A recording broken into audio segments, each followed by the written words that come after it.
विपक्ष गुमराह कर रहा था। काम है विपक्ष गुमराह कर हाँ, रहा है। विपक्ष की ब्लेम लगा। और विपक्ष ये कह रहा है कि क्षत्रिय यहाँ पर नाराज है। उड़ाई गई थी, उनके लड़के साहब मिलिए, हमारे सगे बुआ के लड़के हैं, प्रधान जी बड़े पापा थे। अच्छा। अब उनका तो उनके इतना अच्छा व्यक्तिगत संबंध था कि एक थाली में खाने पीते थे सब लोग। तो हमेशा जीतते हैं भैया, बधाई दे रहे हैं हम। ये तो अग्रिम बधाई दे बाबा वानी बाबा जी को। बाबा अयोध्या जीत जाएंगे यार भैया, संविधान को विपक्ष तुम्हें आप ही 12 सीट है महानगर में। आप भैया आजमगढ़ बनारस में भैया 9 सीट एक बात सुनिए, एक काम इनसे पूछ लिया भैया, एक काम ना किया हो। प्रसाद जी जो अयोध्या के राजा अखिलेश जी ने, अयोध्या राजा प्रभु श्री रामचंद्र जी हैं, और उनको बोला गया कि अयोध्या से जय श्री राम, तो जय श्री राम नहीं। तो आप देख रहे हैं अयोध्या न्यूज स्टोरी। दोस्तों मैं हूं दिग्विजय। इस वक्त हम लोग मौजूद हैं मिल्कीपुर में। मिल्कीपुर उपचुनाव की बात की जाए तो मिल्कीपुर उपचुनाव काफी ज्यादा अहम हो जाता है समाजवादी पार्टी के लिए और बीजेपी के लिए भी। मिल्कीपुर सीट की बात की जाए तो अयोध्या की वो विधानसभा सीट है जहां पर उपचुनाव हो रहा है। अयोध्या की सीट हारने के बाद में बीजेपी की निगाह मिल्कीपुर पर है। ऐसे में अवधेश प्रसाद जो अयोध्या से सांसद बने हैं, जिन्हें अखिलेश यादव कहते हैं अयोध्या के राजा बने हैं, उन्हीं की जो इस विधानसभा सीट, यहीं से ये विधायक थे अवधेश प्रसाद। और ऐसे में अवधेश प्रसाद के लड़के यहाँ से चुनाव लड़ने वाले हैं। अजीत प्रसाद की चर्चा है। और ऐसे में बात की जा रही है कि बीजेपी से जो चर्चा चल रही है, बाबा गोरखनाथ हो और भी प्रत्याशी है, हम बात कर लेते हैं। बाबा गोरखनाथ की जब बात हो रही है तो एक आरोप बाबा गोरखनाथ पे लग रहा था। तो यहाँ का जो क्षत्रिय वर्ग है, जी यहाँ का क्षत्रिय वर्ग है, वो कुछ नाराज है बाबा गोरखनाथ से। आज हम लोग पोल खोलेंगे और पोल खोलने के लिए मिल्कीपुर में पहुंच गए हैं। तो ऐसे में हम क्षत्रिय जो यहाँ पर कुछ मौजूद है उनसे ही पहले बात की शुरुआत करेंगे। और क्षत्रिय क्या बोलता है मिल्कीपुर के इस उपचुनाव के लिए, मिल्कीपुर की इस सीट पर क्षत्रिय क्या बोलता है, ठाकुर क्या बोलता है मिल्कीपुर का, चलिए आज हम पोल खोलते हैं। कहा जा रहा है कि बाबा गोरखनाथ के से काफी नाराज है क्षत्रिय वर्ग। कुछ मामला रहा था यहाँ का आसपास का। 2017 में बाबा गोरखनाथ प्रिय प्रताप शाह जीत के गए, 22 में जीत के गए, और पुनः फिर टिकट मिलेगा जीत के जाएंगे। ये विलियम लगाना किसी के ऊपर, जो विलियम लगा वो विपक्ष गुमराह कर रहा था। काम है विपक्ष गुमराह कर रहा है। विपक्ष की ब्लेम लगा। और विपक्ष ये कह रहा है कि क्षत्रिय यहाँ पर नाराज है, क्षत्रिय परेशान है, क्षत्रिय आत्मसवाल निकलत बाबा गोरखनाथ जिंदाबाद। एक वीडियो पहले आत्मा निकलत बाबा गोरखनाथ। एक वीडियो आपने भी देखी होगी जिसमें बाबा गोरखनाथ, वो तो अफवाहें उड़ाई गई थी, उनके लड़के साहब मिलिए, हमारे सगे बुआ के लड़के हैं, प्रधान जी बड़े पापा थे। अच्छा। अब उनका तो उनके इतना अच्छा व्यक्तिगत संबंध था कि एक थाली में खाने पीते थे सब लोग। आज उन्हीं को अफवाह उड़ाया जा रहा है। विपक्ष का काम यही है। वहाँ कुछ लोग दारू पी के विपक्ष को ऐसे अफवाह उड़ा दिए कि बाबा गोरखनाथ ही ऐसा कराए वैसा कराए, और बाबा गोरखनाथ की एक भी गलती नहीं थी। आप क्या बोलेंगे इसमें बाबा गोरखनाथ को? देखिए, मैं किसी के व्यक्तिगत कोई बात नहीं करता हूँ, लेकिन मैं एक चीज ये कहना चाहता हूँ, व्यक्तिगत मामले में बोलना ऐसा लिखा ही नहीं है। सरकार काम करे तो हवा उड़ाया गया, हम काम करें तो काम हो गया, वो काम करे तो हवा उड़ाया गया। बिल्कुल हम आपसे बात करेंगे। ऐसे में जो क्षत्रिय लोग यहाँ पर है, पहले तो हाथ ऊपर कर लीजिए, मैं उनसे बात कर लेता हूँ और अपनी बात को क्लियर कर लेता हूँ। उन्हीं के घर के ही हैं।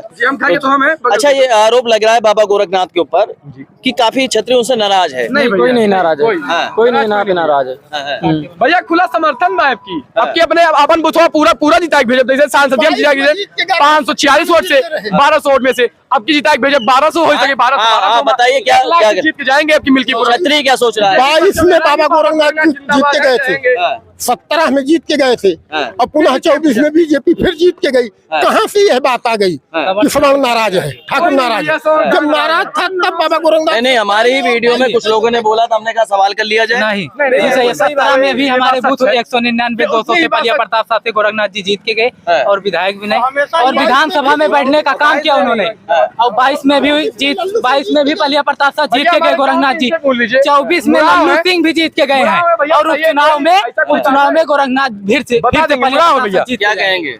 अरे इस बार भी गोरखनाथ आएंगे और बीजेपी बहुमत से जीत के जाएगी। 1 लाख पार। बीघा खितौने लिखवा ले हैं विधायक जी, कई बीघा खितौने लिखवा ले हैं, ये पूछ ले इनसे, बस ये जवाब दे दिए मेरे। काव कह ले हैं इनके जो बाबा गोरखनाथ इतना खराब हो गया है। बाबा हमेशा जीतिए यहाँ से। ऐसे में आप बात कर रहे हैं कि बाबा यहाँ से जीतेंगे, और यहाँ पर लगातार हमारे डिबेट में, कई पुरानी डिबेट में भाई शामिल थे, इनसे भी हम बात कर लेते हैं कह रहे हैं बाबा गोरखनाथ यहाँ से जीत रहे हैं, 30,000 वोटों से जीत जाएंगे। देखिए हमने व्यक्तिगत किसी के ऊपर टिप्पणी नहीं करना है, लेकिन मैं इतना कहना चाहता हूँ कि सबसे बड़ी चीज ये है कि आप इस चीज को बारे में देख रहे हैं, जान रहे हैं, आप कई बार आ चुके हैं। जहाँ जैसी परिस्थितियां है वहाँ के लोग वैसे कर रहे हैं, कोई जीते कोई हारे हमसे ये नहीं मतलब है। लेकिन मैं इतना कहता हूँ कि मैं गठबंधन में हूँ, कांग्रेस और सपा का गठबंधन है, और समाजवादी पार्टी या कांग्रेस ने हमको आदि से नहीं, आदि से हम लोगों को उस लायक उठा के बैठाई है और बहुत ऊंची तक बैठाई। आपके हिसाब से यहाँ पर आ जाइए, आपके हिसाब से यहाँ पर समाजवादी पार्टी जो है वो मजबूत और कांटे की टक्कर दे रही है। आगे पूरा सब खड़े हैं। हाँ, लड़ाई तो कांटे की है भैया, लड़ाई भी कांटे की है, जीत के हम सब आ रहे हैं भैया। ये तो हमेशा जीतते हैं भैया, बधाई दे रहे हैं हम। ये तो अग्रिम बधाई दे बाबा वानी बाबा जी को। बाबा अयोध्या जीत जाएंगे यार भैया, संविधान को विपक्ष तुम्हें आप ही 12 सीट है महानगर में, आप भैया आजमगढ़ बनारस में भैया 9 सीट एक बात सुनिए, एक काम इनसे पूछ लिया भैया, बोले एक काम न किया हो, राम काम आपको दिखाया, राम जिसके साथ है वो जीत गया है, काम आपको नहीं दिखा है भैया, वो जीत काम गया नहीं है। दिखा है। राम जी के साथ है वो जीत गया, क्या कहेंगे आप? भैया राम सबके साथ हैं, राम हमारे आराध्य है भैया, वो सबके साथ हैं। वही भैया, चलिए और भी लोगों से हम बात करेंगे, एक सेकंड मौका देंगे। एक लोग राम जिसके साथ है वो अयोध्या जीत गया, कह रहे हैं, क्या कहेंगे? जय श्री राम का आप जो वीडियो देखे होंगे, वही अवधेश प्रसाद जी जो अयोध्या के राजा के लिए अयोध्या राजा प्रभु श्री रामचंद्र जी हैं, और उनको बोला गया कि अवधेश जी से जय श्री राम, तो जय श्री राम नहीं, वो टोपी लगा के मजार में जाकर अल्लाह अकबर कर सकते हैं, जय श्री राम बोलने में उनका मुंह बंद हो गया था। आप बताइए, वो अयोध्या के राजा है वो।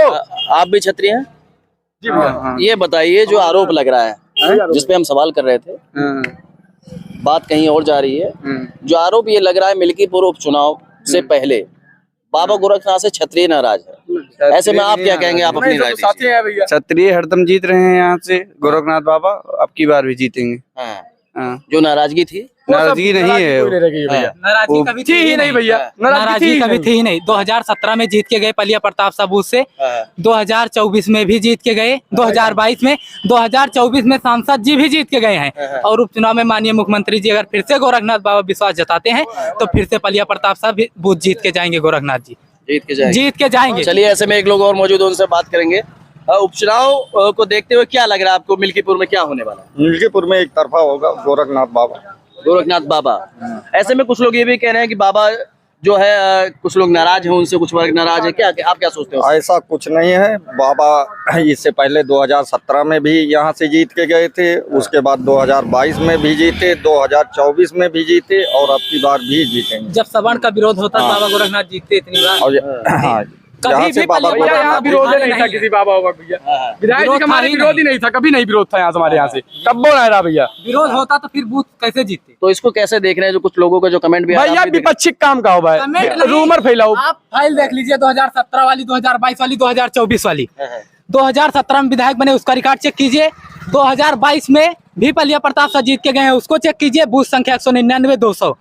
2024 में भी सांसद जी जीत के गए, उसको भी आप 6 महीने पहले हुआ है, अभी चेक कर लीजिए। बात की जाए मिल्कीपुर की, जब बात हो रही है, आप ही कह रहे हैं, मैं आपसे ही पूछ लेता हूँ। मिल्कीपुर में इससे पहले शुरुआत से बात करते हैं, इतिहास की बात कर लेते हैं, मिल्कीपुर के इतिहास की। एक बार अवधेश प्रसाद यहाँ से विधायक हुए जी, फिर मिल्कीपुर से अवधेश प्रसाद को हरा के बाबा विधायक हुए, बाबा गोरखनाथ विधायक हुए जी।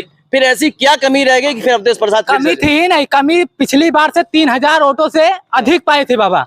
इस बार इस सत्र में 5000 वोट, 5000 वोट अधिक पाए थे, कमी थी कहाँ? चलिए, कमी भी जान लेते हैं। क्या कारण था कि जो यहाँ से बीजेपी को आप कह रहे हैं कि हारते हुए दिखाई दे रही है और ये चुनाव भी हार जाएगी? नहीं, हम बता दिए, मैंने किसी के प्रति टिप्पणी नहीं कर रहा हूँ। मैं इतना कह रहा हूँ कि जनता है, समाज है, जिसको चुनेगी वो, मिल्कीपुर की जनता। अब इसको देखते हुए यहाँ वर्तमान मिल्कीपुर की संसदीय जब चुनाव हुआ, तब भी हम यहाँ से 8000 से जीते हैं, 9000 से। उस समय कम्युनिस्ट पार्टी से यहाँ अरविंद सेन चुनाव लड़े थे, हम उसको अपने में प्लस करेंगे। कोशिश यही रहेगी कि हम 15,000 प्लस करें। 15-8 23 हम ज्यादा तो नहीं भागने वाली बात कर सकते हैं, लेकिन हम इतना कहेंगे कि कम से कम आरक्षण गुमराह 30,000 वोटों से चुनाव जीत रहे हैं। भैया कब बोलो 25,000 वोटों से समाजवादी जीतेगी, आप दावा करते हैं? हाँ, दावा करते क्या कहेंगे आप? नहीं भैया देखिए, हम ये जो है मिल्कीपुर विधानसभा क्षेत्र, ये 1977 से ये समाजवादियों का गढ़ है। 3 बार केवल, एक बार कांग्रेस 89 में, 91 और 2017 में केवल जो है बीजेपी जीती है। बाकी ये समाजवादियों का गढ़ है। ये लोग कहते रहते हैं समाजवादी पार्टी जीत जाती है, लाख वोट जीतेगी, जीत के चली बार ये उपचुनाव। ये यही कहते हैं दल बदलू। एक बात जो भाजपा के दामन उठाइए, एक बात जो सपा के दामन उठाइए, एक बात जो कांग्रेस के दामन उठाइए। तुम लोग भी तो कांग्रेस भाई साहब कर रहे हो यार, कभी नहीं उठाया, जीवन नहीं उठाया हूँ। तुमसे झगड़ा कर रहा हूँ, मैं भी झगड़ा करने नहीं आया हूँ भाई साहब। नहीं तो जब आपसे बात होगी आप कीजिएगा। ये समाजवादियों का भैया मैं भी सुन रहा हूँ, मैं अपना जवाब दे रहा हूँ भैया। कोई गर नहीं है भैया, तानाशाही थी, गर नहीं था यहाँ, तानाशाही। समाजवादी पार्टी लोकसभा में भी ये लोग कहते थे हम जीते हैं गिनती तक, लेकिन जब काउंटिंग हो गई ये लोग खो गए। 1 लाख से जीत के हम सब अयोध्या लोकसभा सीट में कहा जा रहा है कि आप लोग कह रहे थे हम जीत रहे हैं जी, और उसके बाद जब काउंटिंग हुई तो हार गए। भैया ये सब संविधान को लेके विपक्षियों ने बहुत ज्यादा हद तक उसको नीचे गिराया संविधान को लेके। ऐसा कोई संविधान वही मोदी के संविधान को चलिए लगाते हैं। ये तो उपचुनाव है, इसमें कोई वो बात नहीं है। तो क्या उपचुनाव भैया बाबा जीती है, 1 लाख से जीती है। समाजवादियों का मैंने बताया गढ़ है, बहुत पुराना गढ़ है। समाजवादी पार्टी हमेशा यहाँ जीतती आई है और फिर जीतेगी समाजवादी पार्टी। ये बाबू मिसेन यादव का गढ़ है, ये बाबू मिसेन यादव का गढ़ है। ये लोग कहते रहते हैं विपक्ष वाले, लेकिन बाद में अपने घर चले जाते हैं काउंटिंग। समाजवादी पार्टी अरे 3 बार इस बार उपचुनाव। हाँ भैया, बाबा गोरखनाथ यार,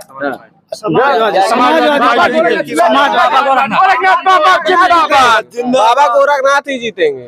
इनके तो किसको जो बोलना है बोले, मतलब ना है ना कोई मतलब भाई। जैसे भैया ये सब लोग आखिरी पे वोट समाजवादी को ही दे देते हैं। अरे जिताते तो ही बाबा। जो लोग ये बुजुर्गों ने कहा है, सूप बोले कहानी सुनी है ना, चलनियों बोले जेके 72 छिड़काता है आखिरी समाजवादी पार्टी के। अब आखिर ये पैसा पाई नहीं है, कांग्रेस का झंडा उठा लेंगे। यहाँ की परंपरा है। पैसा पाएंगे हमारा और क्या हमारी पार्टी का समर्थन है, उठाने के लिए पैसा लेते हैं, झंडा उठाने के लिए पैसा लेते हैं। तो कांग्रेस को कभी बीजेपी में जाएंगे, दल बदलूंगा। आप बात कर रहे हैं, आप सम्मानित आदमी बात करिए, सम्मानित बूढ़े बुजुर्ग से बात करिए। ये सब क्या बताएंगे, पार्टीवाद परिवारवाद बात करेंगे। 1 सेकंड में सभी से बात कर लेता हूँ। बाबा की केवल बात की पार्टी की बातें लोग नहीं कर रहे। बात कर रहे हो भैया, बीजेपी बात करते हैं यार भैया, क्या बात कर रहे हो? आप अगली बार आपकी फोटो में भी दिखाऊं क्या? बीजेपी में अगली बार झंडा दामन उठाए थे बीजेपी का, और आज उसका विरोध कर रहे हैं। ये दल बदलू नेता है, बोलने के लिए मर रहे हैं। लोकसभा में क्या बात कर रहे हो? हमारी सास जो है वो हमारी सास बात कर रहा हूँ, तो पार्टी में बात कर रहा हूँ। बाबा की केवल बात करते हैं। ये लोग ये बीजेपी की बात नहीं कह रहे, कभी आप नहीं बोले। बयान दूंगा, काम अच्छा करेंगे तो मैं बयान करूंगा, मैं काम अच्छा करेंगे बयान करूंगा, काम अच्छा करेंगे बयान करूंगा भाई साहब। चलिए यहाँ पर कुछ और लोग हैं, उनसे भी हम बात कर लेते हैं। और क्या लग रहा है मिल्कीपुर उपचुनाव को देखते हुए, क्या लग रहा है कौन बाजी मारेगा यहाँ से जो अपने बिरादरी का 10,000 वोट एक्स्ट्रा लेगा वही जीतेगा। हाँ, अपने बिरादरी से जो 10,000 वोट और खींच लेगा वही जीतेगा। तो जातिगत समीकरण चलेगा मिल्कीपुर में? जातिगत समीकरण यहाँ है, हर जन लड़ना है, हर जन ही जीतेगा। उसमें किसी को जीतना दूसरे को तो है नहीं, ना दूसरा लड़ेगा। यहाँ जो भी, चाहे सपा का हो चाहे बसपा का हो, जो 10,000 वोट अपने बिरादरी का काटेगा वही चुनाव जीतेगा। यहाँ से जो 10,000 वोट अपने बिरादरी का ले पाएगा वही चुनाव जीतेगा। तो ऐसे में क्या लग रहा है आपको, कौन आगे दिखाई दे रहा है? ऐसा है, आगे बीजेपी भी है और पिछले बार जीते हैं सपा वाले, पिछली बार सपा वाले जीते थे। अच्छा, मिल्कीपुर की बात की जाए, मिल्कीपुर में एक चुनाव रहा, अवधेश जीते, फिर एक चुनाव हुआ बाबा जीते, फिर एक चुनाव अवधेश जीते। यहाँ पे जनता जो है सबको बारी बारी मौका देती है। हाँ, बदलती रहती है। हाँ, बदलती रहती है। तो ये मिल्कीपुर की जनता क्या कर देगी कुछ पता नहीं चलेगा। ये तो देखने को मिलेगा कि मिल्कीपुर की जनता इस बार क्या करती है। ऐसे में हमारे साथ में दादाजी एक मौजूद है और काफी अनुभव है, कई बार वोटिंग भी कर चुके हैं। तो दादा क्या लग रहा है, ऐसे में जो माहौल है क्या दिखाई दे रहा है आपको इस बार? ठीक ठाक दिखाई दे रहा है। किसके लिए? तो बाबा जी के लिए। बाबा जी? बाबा योगी के लिए कि बाबा गोरखनाथ के लिए? दोनों के लिए, एक के लिए नहीं। अच्छा, कुछ लोगों का ये कहना है कि यहाँ से समाजवादी पार्टी मजबूत रही है। अरे मजबूत तो वो कभी नहीं रही और न रहेगी, ये न रही न रहेगी। अभी आएंगे आपके पास। और उसके बाद ये है कि ये हिंदुस्तान है, ये जो कुछ करो उसका उल्टा करता है। यहाँ की जनता जो है उल्टा काम कर देती है, इसलिए वो कभी कभी जीत जाते हैं, कभी कभी तो जीतने उतने काबिल। तो आप लोग देख रहे हैं काफी पुराना अनुभव है दादाजी का। ऐसे में आपसे हम दोबारा बात करेंगे अभी।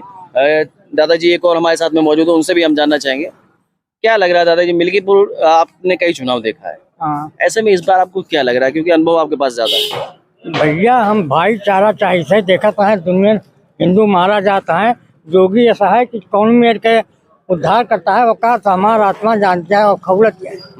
हिंदुओं का इतना अत्याचार नहीं होते भैया। हम चाहते समाज अपन समाज या समाज में मिल के रहा आराम से रहा, कोनो चिंता ना है ना। और यहाँ तो भैया हम सब भाजपा का मुर्गी रही, चाहे हमें जौन कुछ हो जाए। अच्छा ये बताइए, आप भाजपा को देख रहे हैं कि यहाँ पर प्रत्याशी देखा जाएगा? नहीं, प्रत्याशी कौनो हुए हमसे मतलब ना है ना, योगी को जरूर देखा चाहिए। तो माहौल जो है आप लोग समझ सकते हैं। ज्यादा से ज्यादा लोगों से हम बात करेंगे। और मिल्कीपुर का एक पोल जो हमें खोलना था वो भी हमने खोला कि यहाँ का क्षत्रिय जो लगातार कहा जा रहा था नाराज है, वो भी हमने जानने की कोशिश की। और आप लोग कमेंट बॉक्स में जवाब दे सकते हैं, हम चलेंगे जरूर, अभी बात करेंगे। आप क्या सोचते हैं मिल्कीपुर उपचुनाव को देखते हुए? मिल्कीपुर चुनाव को देखते हुए अगर हम तो युवा है और युवा हमेशा विकास चाहता है। जी जी। और विकास पैसे से नहीं होता। जी जी। अगर आज मोदी योगी ना होते तो हमारा हिंदुत्व बहुत खतरे में आ जाता। हमारा जो देश है आज के 10 साल बाद इस्लामिक कंट्री हो जाता। हमारे हिंदुत्व को बचाने के लिए योगी और मोदी ने कई हद तक संघर्ष किया है। भले यहाँ की जनता ने योगी मोदी को नहीं जिताया, लेकिन ये भी देखिए कितने का डिफरेंस रहा है वोटों का, सिर्फ कुछ ही वोटों का डिफरेंस रहा है। तो फिर से पुनः प्रयास किया जाएगा योगी मोदी को लाने के लिए। और तो मिल्कीपुर की जनता अयोध्या के हार के बाद क्या करने वाली है? हार तो हमारी हुई नहीं है, राम तो कभी हारे नहीं है, राम तो सदैव जीते हैं और जीते रहेंगे। बस जनता थोड़ा भ्रमित हो गई थी, लेकिन पुनः प्रयास किया जा रहा है। जो राम को लाए हैं उनको फिर से लाया जाएगा। चलिए अब एक बात कर लेते हैं, अयोध्या तो नहीं हारी थी, अयोध्या में सिर्फ बीजेपी हारी थी। अयोध्या का अर्थ होता है, मैं आपको अर्थ जरूर बता देना चाहूंगा, जो कभी नहीं हारा वो अयोध्या है। आज भी आप गूगल पे जाके सर्च करेंगे तो सबसे ज्यादा सर्च होने वाली सिटी 42 सेकंड के अंदर में कई करोड़ कई अरब लोग सर्च करते हैं अयोध्या को। तो अयोध्या पूरे भारत में ही नहीं, पूरे वर्ल्ड में सबसे ज्यादा सर्च करे जाने वाली सिटी है। और अयोध्या का जो अर्थ होता है, जो कभी ना हारे, वो है अयोध्या। तो अयोध्या में कोई एक पार्टी हारी थी, ना कि यहाँ पर अयोध्या हारी थी। चलिए आगे और भी लोगों से हम बात कर लेते हैं। यहाँ पर वीडियो को बंद करते हैं, आगे बाजार में और भी लोगों से हम बात करेंगे।